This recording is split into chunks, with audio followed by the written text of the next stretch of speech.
안녕하세요. 한걸음 한의원 원장 이병입니다. 오늘은 케이스 하나를 같이 보면서 이 TNF-알파 차단제에 대해서 한번 알아보겠습니다. 저한테 초진으로 오신 환자분의 병력을 한번 보겠습니다. 2022년 6월부터 음식을 먹으면 바로 화장실에 가야 되고 점액변이 나오기 시작했답니다. 그래서 이제 내과에서 이제 내시경 후에 이제 궤양성 대장염 진단을 받아가지고 치료를 하다가 좀 큰 병원으로 가봐라. 이래서 이제 2023년 4월에 큰 대학병원으로 이제 전원해가지고 이제 치료를 하고 있다가 그러다 2023년 8월 1일 날 설사가 엄청 심해졌대요. 그래서 응급실에 입원을 했는데 그 8월 1일 전날에 돼지고기 수육을 먹고 자고 그 다음날에 먹었던 거를 냉장고에 보관해놨던 거를 다시 전자레인지 같은데 데워가지고 다시 먹었는데 그때 먹고 나서 오후부터 설사가 엄청 심해졌다고 합니다. 그래서 응급실에 입원을 했다고 하는데 이거는 지금 오늘 주제는 아니지만 제가 지난번에도 요 관련해서 이제 한번 그 이야기를 한 적이 있거든요. 유튜브로. 궤양성 대장염이나 크론병 환자들은 장 내부에 있는 이 점막의 두께가 굉장히 얇아지기 때문에 정상인의 3분의 1밖에 안 되거든요. 이 환자들은 감염에 굉장히 취약해져요.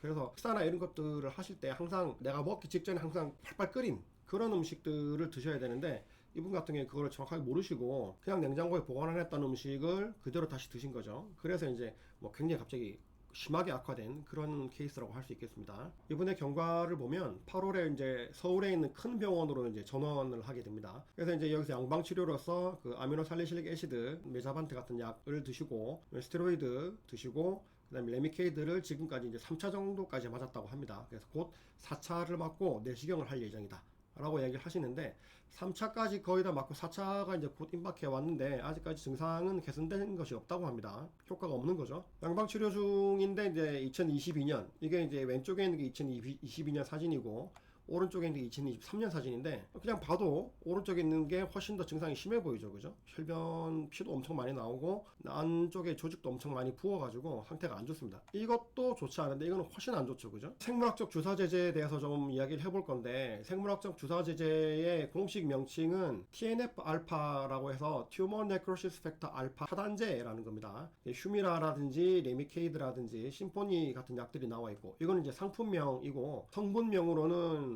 아달리무맙, 인플릭시맙, 골리무맙 이렇게 이제 되어 있죠. 세 가지가 이제 요게 1세대, 요게 2세대, 요게 3세대 보통 그렇게 이야기를 하는데 휴미라 같은 경우에 집에서 자가주사도 많이 하기도 하고요. 심포니는 보통 4주 간격으로 이렇게 되어 있는데 보통 가장 많이 쓰는 거는 이제 레미케이드입니다. 레미케이드는 처음에 이제 한 번 맞고 그다음 2주 뒤에 이제 한 번 맞고 그다음 4주 뒤에 한 번 맞고 그다음 안정이 되면은 이제 8주 간격으로 이렇게 계속 한 번씩 이제 맞도록 되어 있는 약이죠. 이게 효과가 있느냐? 효과가 이제 있는지 없는지 확인을 하려면은 처음에 맞고서부터 8주 간격 갈 때까지 한 3개월 정도까지 경과를 관찰해야 된다. 이렇게 이야기를 하고 당연히 모든 치료가 마찬가지지만 효과가 있는 사람도 있고 없는 사람도 있는 거죠. TNF-알파 제제를 소아청소년기에 이제 사용하는 것에 대해서 이제 이야기들이 좀 있습니다. 원래 이제 알아두실 게 크론병으로 처음 진단을 받고 나면은 20년 내에 80% 환자들이 장절제술을 받게 됩니다. 그리고 이제 그 중에서 20% 40% 정도는 3년 내에 첫 수술을 받는다. 보통 이제 한 30% 전후 때 환자들이 진단을 받고 3년 내로 첫 수술, 장절제하는 수술을 받게 된다는 거고 그리고 이제 더 안 좋은 거는 수술한 환자의 거의 28%, 그러니까 30% 정도가 5년 내로 다시 재수술을 받게 된다는 거죠. 그 중에서 68%는 처음 2년 내로 수술을 받게 된다는 거고 크론병으로 진단을 받으면은 20년 내로 80%니까 거의가 이제 한 번 수술은 최소한 한 번 이상 하게 된다. 그리고 이제 재발률이 높다. 이런 얘기들을 할 수 있다는 거고요. 근데 이제 이 소아청소년기에 TNF-알파 차단제를 면역억제제랑 같이 병용을 하면 이 수술의 빈도를 낮춰주지는 못해요. 낮춰주지는 못하지만 시기를 좀 더 늦춰준다. 이런 보고가 있습니다. 이 시기를 늦춰준 게 뭐가 의미가 있냐 생각하실 수도 있지만 사실은 소아청소년들은 완전한 성인이 아니기 때문에 성인의 경우에는 이 소장의 길이가 거의 한 6, 7m 정도 되거든요. 그래서 6, 7m에서 한번 수술해가지고 한 30cm에서 50cm 정도 잘라내는 거는 사실 그렇게 큰 문제는 아니에요. 한번 수술하시고서도 정상적으로 잘 지내시는 분들이 많이 있는데 근데 이제 그 소아청소년기에는 이 장이 다 자라지 않았잖아요. 아이들은 어른만큼 다 자라지 않아가지고 장의 길이가 완전히 길지 않은데 거기서 수술을 하게 되면은 나중에 다 성장을 했을 때 장 길이가 이제 어른의 예를 들어 7, 8m, 6, 7m 이 정도가 안 된다는 거죠. 그래서 이제 소아청소년기에는 이 시기를 늦춰주는 것도 사실은 의미가 있습니다. TNF 알파 차단제를 맞게 되려고 하면 사전에 이제 결핵 반응 검사를 시행 많이 합니다. 왜냐하면 잠복 결핵이 있는 경우에는 결핵이 다시 튀어나오는 경우가 있거든요. 그래서 이제 결핵 반응 검사를 해가지고 만약에 이게 양성인 경우에는 결핵 치료를 먼저 좀 하고 주사제를 맞게 되고요. 요 부작용으로는 뭐 바이러스 면역력이 약해지니까 바이러스 감염이라든지 호흡기 감염 이런 감염증이 이제 두드러지게 되고 뭐 소화불량이나 구토, 구역감 이런 건 뭐 그래도 가벼운 부작용인 거죠. 치료비가 사실은 굉장히 비싼데 우리나라는 의료보험이 굉장히 잘 돼 있어가지고 산정통례 적용을 받아서 사실 환자가 느끼는 부담은 굉장히 적은 편입니다. 원래대로 이게 적용이 안 되면은 한 200만 원 넘게 들어가는 걸로 제가 알고 있습니다. TNF 알파 차단제의 공식 명칭은 이 튜머 네크로시스 팩터 알파라는 건데, 튜머 네크로시스 팩터 알파라는 거는 튜머 네크로시스 팩터 알파 이 뜻이고, 튜머는 종양, 네크로시스는 괴사, 팩터는 인자, 종양 괴사 인자 알파라는 얘기예요, 정식 명칭이. 그러면 이 TNF 알파라는 게 뭐냐면은 원래는 우리 몸에서 TNF 알파랑 베타라는 애들이 있어요. 근데 베타는 중요하지 않고 알파가 더 중요하기 때문에 알파 얘기를 많이 하는데, 이 TNF 알파는 우리 몸을 돌아다니면서 우리 몸의 종양세포, 암세포가 발생하면 이 세포들을 죽이는 역할을 합니다. 무슨 뜻이냐면은 정상적인 사람들도 3,000개에서 뭐 8,000개 보통 이렇게 얘기를 하는데, 매일 한 3,000개에서 8,000개 정도의 암세포가 항상 생기고 있다고 얘기합니다. 근데 우리가 모든 사람이 다 암에 걸리는 게 아니잖아요. 왜 그러냐면 이 TNF 알파가 돌아다니면서 이 암세포를 죽이는 역할을 하거든요. 근데 이제 이 암세포를 죽이는 역할을 하는 자체가 사실은 약간의 염증 반응이에요. 세포를 죽이는 과정이. 이 염증 반응이 이 매개하는 거가 TNF 알파라는 걸 알고 있기 때문에 이 TNF 알파를 일을 못하게, 요거를 억제하면, 요거를 차단하면, 그럼 염증이 좀 적게 생기겠네? 여기에 착안해가지고 만들어진 약자가 TNF 알파 차단제인 거죠. 근데 이제 TNF 알파 차단제가 일을 하면 결국 TNF 알파가 일을 못하게 되는 거고, TNF 알파가 일을 못하게 되면은 이 부작용으로 암 발생률, 특히 림팜 같은 것들이 암 발생률이 굉장히 상승하게 된다. 이런 부작용들이 있습니다.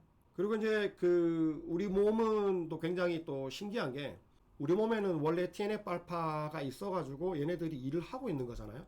그런데 외부에서 TNF 알파가 일을 못하게 하는 TNF 알파 차단제가 들어와서 TNF 알파 일을 못하게 되면, 그러면은 짧게는 5개월, 길게는 한 맥시멈 5년 정도에서 우리 몸이 항체를 만듭니다. TNF 알파 차단제에 대한 항체를 만들어요. TNF 알파가 일을 못하게 만드는 그런 주사제제 약물에 대해서 이거 보니까 왜 얘네들이 이상한 애들이 들어와서 내 몸에 TNF 알파가 일을 못하게 만드네? 이렇게 하면서 이 TNF 알파 차단제에 대한 항체를 다시 만들어가지고 얘네들의 효과가 없게 만들어버려요. 그러니까 이제 효과가 짧으면 3개월, 뭐 길면 5년 이렇게밖에 안 간다는 거죠. 우리나라에서는 이 항체 검사를 거의 잘 하지 않아요. 왜냐면 이게 우리나라는 보험 체계가 공적인 보험에서 이걸 다 커버를 해주고 있잖아요. 그러니까 환자 입장에서는 공적인 보험에서 다 부조를 해주니까 내가 돈을 적게 내니까 좋고, 의사도 내 돈 나가는 게 아니니까 뭐 관계가 없고, 그리고 이제 이 공적인 이 집단에서는 어쨌든 환자들한테 해주는 거니까 뭐, 그리고 내 돈 나가는 거 아니니까 이거에 대해서 이제 따로 감시를 특별히 많이 하고 검사를 따로 하지 않는데, 근데 미국 같은 경우는 사보험이잖아요, 그죠? 사보험이기 때문에 미국 같은 경우에는 이게 많이 맞을수록 회사가 계속 손해잖아요. 그래서 정기적으로 항체 검사를 실시를 해가지고 그 항체 수준이 일정 이상이면 그거는 효과가 없다고 생각을 하고 더 이상 급여를 해주지 않습니다, 미국에서는. 근데 우리나라는 그런 걸 안 하죠. 안 하는 게 문제가 뭐냐면은 항체 검사를 하지 않기 때문에 이게 정말 효과가 있는지 없는지를 확인하지도 않고 그냥 뭐 환자가 재발하지 말으면 계속 그냥 그 약을 계속 투여하는 거예요, 계속. 이거는 좀 문제가 있죠. 왜냐면 나중에 암 발생률 같은 것도 올라가니까. 이제 가끔 이런 문의들을 받습니다. 이제 양약을 복용하다가 스테로이드나 면역억제제, 뭐 TNF 아미노살리실릭 애시드 같은 약을 먹다가 효과가 없어가지고 이번에 병원에서 이제 주사제제를 시작하자고 하는데 한의 치료를 같이 병행해도 되나요? 이렇게 보통 물어보시는 분들이 가끔씩 있거든요. 제가 이제 답을 뭐라고 해드리냐면, 그러시면 그거를 같이 시작하지 마시고 이거를 양방 거를 하기로 결정을 하셨으면 주사제를 먼저 한 3개월 이상 맞아보고, 그러고 나서 효과가 없으면 한방 치료를 시작하시라고 보통 권합니다. 왜냐하면은 이게 효과가 있으면 사실은 주사제제랑 한약 치료를 같이 시작을 했어요. 그러면은 주사제 효과인지 한약 효과인지 사실은 제대로 알 수가 없죠. 이거를 제대로 모르면 사실은 나중에 주사제를 마음대로 끊을 수가 없어요. 그 주사제제를 내가 갑자기 맞다가 내가 뭐 마음이 변해가지고 안 맞잖아요. 그러면은 우리나라 보험에서 보기에는 이 환자는 말을 잘 안 듣는 환자고, 그럼 이런 환자는 굳이 이 비싼 급여를 해줄 필요가 없는 거잖아요. 그죠? 그래서 내 마음대로 끊을 수가 없어요. 효과가 없을 때 끊어가지고 넘어가면 그거는 상관없지만, 그렇기 때문에 효과가 있으면은 어느 거 효과인지 모르기 때문에 사실은 문제가 좀 되고, 근데 주사제를 맞았는데 효과가 없다, 그러면 그때가 한방치료 시작하면 되죠. 그죠? 이 주사제를 맞을지 말지를 고민하시는 분들의 경우에는, 그러면 그게 정해진 게 아니면은 한 3개월 정도만 한방치료를 먼저 해보고 결정하시라고 보통 이야기를 드립니다. 보통 이제 제가 저희 한의원에 오시는 환자분들한테 말씀드리는 게, 처음 한방치료를 시작하고 나서 보통 한 3개월 이내까지 최소한 한 50% 이상 호전되는 것이 목표다, 이렇게 말씀드리거든요. 그래서 이제 3개월 정도 치료를 했는데 뭐 50% 전후 이상 좋아졌다, 그러면은 사실은 주사제를 맞을 필요가 없잖아요. 그죠? 많이 좋아졌으니까. 한방치료를 계속 하면 되는 거고, 3개월여로 한의치료를 했는데 효과가 없다, 그럼 그때 가서 주사제제를 시작을 해도 뭐 그렇게 늦지 않습니다. 중간에 이제 그 TNF-알파 차단제를 맞다가 한의치료를 문의하시는 분들이 있어요. 당연히 TNF-알파 차단제를 맞고 있다가 효과가 없어지면서 이제 한의치료를 선택하시는 건데, 그렇게 한의치료를 해가지고 증상이 개선된 사례도 굉장히 많이 있습니다. 결론적으로 TNF-알파 차단제를 시작하실 계획이 있으시면 일단 최소한 TNF-알파 차단제가 어떤 건지 알고 시작하셔야 되고, 그 다음에 TNF-알파 차단제를 맞았는데 효과가 있으면 다행이죠. 그죠? 다행인데, 다만 이게 좀 평생 가는 게 아니고 기한이 좀 있다는 걸 알고 계시라, 뭐 그런 거고. 그리고 이제 TNF-알파 차단제가 효과가 없으면 양방에서 사실은 수술 말고는 더 할 수 있는 게 없거든요. 그래서 이제 아까 제가 말씀드린 슈미라나 레미케이드, 뭐 심포니 이런 약들을 이렇게 뺑뺑이 돌리면서 이거 맞다 효과 없으면 다시 이거 맞고, 이거 맞다 효과 없으면 다시 이거 맞고, 이런 식으로 이제 돌아가면서 맞게 되는 경우가 많고, 그거를 다 해도 효과가 없으면은 이제 수술을 하자고 한단 말이에요. 장을 자르자고. 이렇게 막 뺑뺑이 돌면서 이것저것 맞고 계시거나, 혹은 수술하자고 해서 그냥 덜컥 수술하지 마시고, 혹시 만약에 이런 것까지 효과가 없다면 그때서는 정말 한의치료를 진지하게 고민을 하셔서 시작해 보시는 것이 좋다고 생각을 합니다. 오늘은 그 TNF-알파 차단제에 대해서 간단하게 알아봤고요. 요거에 대해서 다른 질문이나 궁금사항이 있으시면 댓글로 달아주시기 바랍니다. 감사합니다.